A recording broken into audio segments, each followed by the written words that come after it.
Can the Minnesota Vikings dominate the San Francisco 49ers in week 2 of the NFL season? What's going on, everybody?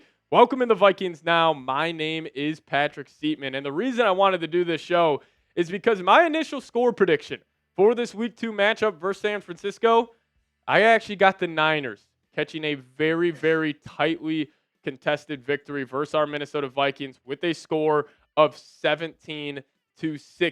But I do think there's a scenario where the Vikings can win this football game by 2 scores, 10 plus. They just got to do these 5 things I'm going to tell you guys about here in a second. But hey, if you guys disagree with me, if you guys want the Vikings to catch a victory this weekend and shock the entire NFL world, hit that thumbs up icon. Like today's video. I put the goal on today's show as 1,000 likes. It will be one of the most liked videos in channel history. You guys want to help me out? Send a message to my bosses. Send a message to the rest of the NFL. Send a message to those Niner fans. Hit that thumbs up icon. But how do the Vikings win? Number 1, Sam Darnold has a masterclass type of performance. A lot of pressure, a lot of the expectations, and overall the offensive success will come down to the right arm of Sammy D. But if you guys look at the top 2 rated quarterbacks in the NFL this past week, according to PFF, well, they're actually squaring off this Sunday in US Bank Stadium, that being Brock Purdy and Sam Darnold, where Brock Purdy had an 89.6 overall grade, and Sam Darnold was the second highest rated quarterback with an 88.1 grade. And I thought Sam was great versus the Giants. That one interception, he just held on to the ball a little too long. Dexter Lawrence absolutely ragdolled Garrett Bradbury on that play, literally just threw him in the face of Sam Darnold. Ball got hit up in the air, ended up being an interception. But besides that, he was fantastic. Completing 19 of his 24 throws, 208 yards, 2 touchdowns, just really did what the offense asked him to do. Didn't try to do too much, which I think is the right approach for Darnold this season. But some of his advanced stats from week 1 just got dropped. And his big-time throw percentage was set at 7.7%. So of all of his throws, 7.7% of the time they're considered big-time throws.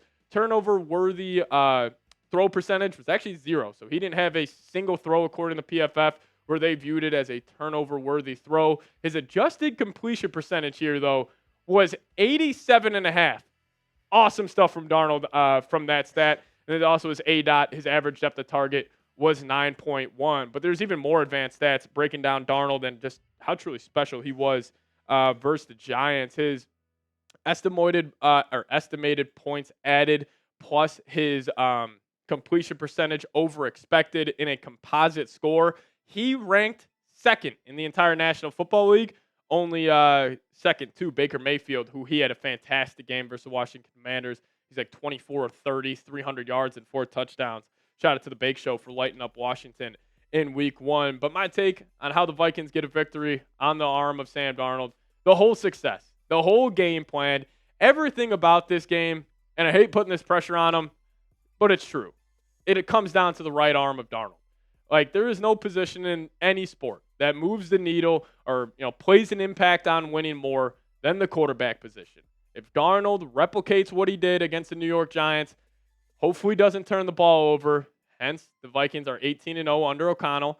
When they win the turnover battle, we should be celebrating another victory Monday this week. But number 2 for me, how do the Vikings win? How do they beat this juggernaut of the San Francisco 49ers? Consistent run game. Now, I don't mean a top 5 rushing attack in the league. I'm not saying you got to go run for 200 yards and you have multiple 50-plus yard rushes. Like, I'm not saying that. I'm just saying be consistent. Get 3, 4, 5 yards every single run, and we should be sitting pretty. And plus, you got a guy in Aaron Jones who should be fixing this run game. He was awesome against the New York Giants. The more I go back and watch that tape, the more I'm impressed with what number 33 did. But the raw stats look like 14 carries, 94 yards, 9.7 yards per carry, and he also found the touchdown 1 time. But we also have some advanced stats from Aaron Jones against the New York Giants as yards after contact. Fantastic for Jones. 74 of his yards came after he was hit. He ran 9 zone runs. 5 of them were gap runs, and he actually forced 4 missed tackles. And his elusive rating, according to PFF, very, very high. 132.1 grade for Aaron Jones. But, if the Vikings can't run the ball, it is going to be very challenging to move the ball consistently. Like, if we had Jordan Addison, I would feel more confident about it if, let's just say, the Niners weren't able to take away the run. I would still have more confidence in the Vikings being able to consistently move the football. But if they can't run the ball, you're really just banking on Sam Darnold, Justin Jefferson, Jalen Nailor, and the brains of Kevin O'Connell to get a consistent offense this week. And again, if we had Hawk, if we had Jordan Addison, you're feeling different about this game. And that's why I hate putting this out there. But if the Vikings go out there and they get smacked by the Niners, and let's just say Addison does end up not playing, missing these two guys is key. If we can somehow get through this time without Hawk being in the lineup, and you're somehow 2-2 if he comes back week 5 versus the Jets, or maybe you wait till after the bye and you're 3-2 somehow, it would be huge because these two play such an impact out there on the football field, and a consistent run game will kind of help mask, them not being there. But number 3 for me is the Justin Jefferson effect. Now, I think Jefferson, I've said it before, I think he's a top 5 player in the entire league.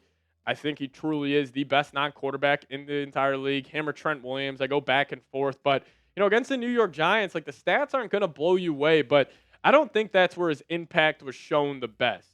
4 receptions, 59 yards, 1 touchdown for Jefferson. But the thing about Jettas is the Giants over and over again just had that safety sitting over the top. And what does that do? That allows Jalen Nailor, Jordan Addison, Josh Oliver to get these one-on-one opportunities where it's just like you win your route, we have a productive play.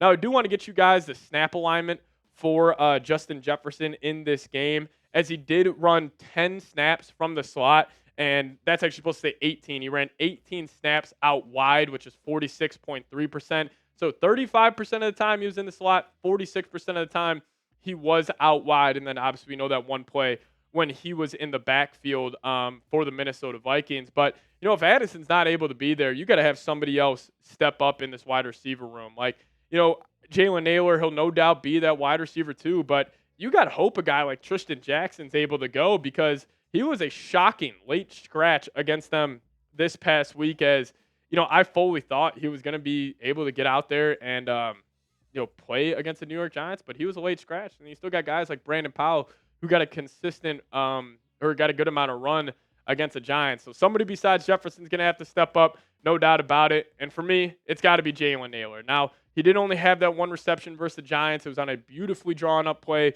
by Kevin O'Connell, but that play went for 21 yards. And, Nailor's never been thrown in this type of spot. Like, anytime he's had this, spot start for a guy like KJ Osborne, he's done a pretty good job, but he's never had to be the wide receiver too. But when you're playing against with a guy like Jefferson, you're still going to get one-on-one opportunities. We'll see if Speedy Nailor can take advantage. But speaking about the offense here, over-under, let me ask you guys this. 19.5 points for the Vikings this Sunday. You guys let me know your thoughts down below in the comment section. Give me an O for over or give me a U for under. Now, today's show is sponsored by Prize Picks, the #1 daily fantasy sports app out there. And if you guys use promo code CLNS, you guys will get $50 instantly when you play just $5. That's code CLNS on Prize Picks to get $50 instantly when you play $5. And the best part is you don't even need to win to receive the $50 bonus.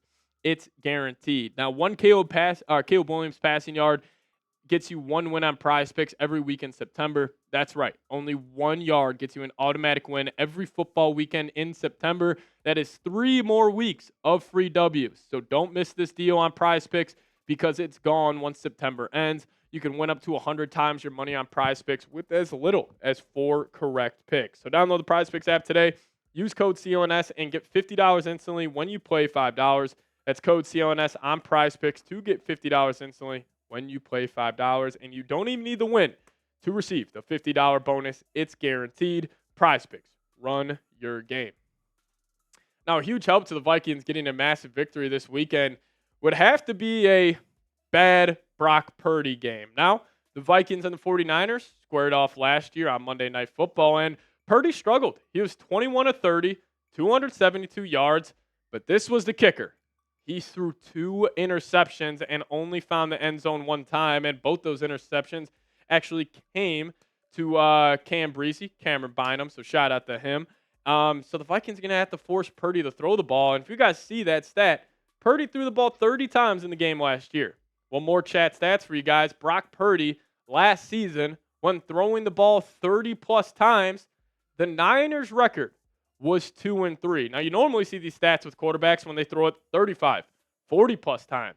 But just 30-plus times for Brock Purdy, the Niners were 2-3. Take away that run game. Force Brock Purdy to beat you. If he goes 25 of 37 for 400 yards and 4 touchdowns, I am okay with it. That's how I want to lose this game.